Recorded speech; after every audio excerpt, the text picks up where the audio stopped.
CNN roving reporter sa Mindanao. CNN Live Nation. Willie Boy Ramos, magandang araw sa iyo. Magandang araw din, Ariel. Magandang araw, Pilipinas. Mayong adlaw, mga taga Mindanao.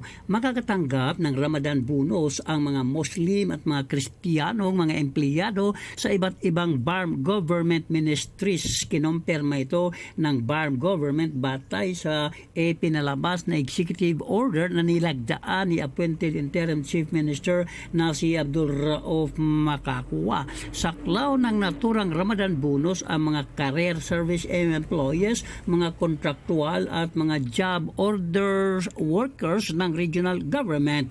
Magtatapos ang Ramadan pagkatapos ng isang lunar cycle o yaong 28 hanggang 30 araw na kinatatampukan ng Eid al-Fitr celebration, isang mahalagang religious holiday ng Islam na siya namang hudyat sa pagsisimula ng mga buwan ng Shawwal batay sa Islamic Lunar Base Hijraya Calendar.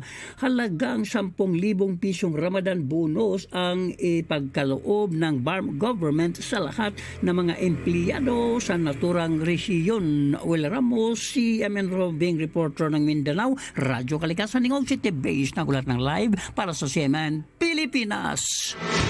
CNN Live Nationwide. Maraming salamat, Willie Boy Ramos, ang ating CNN roving reporter sa Mindanao.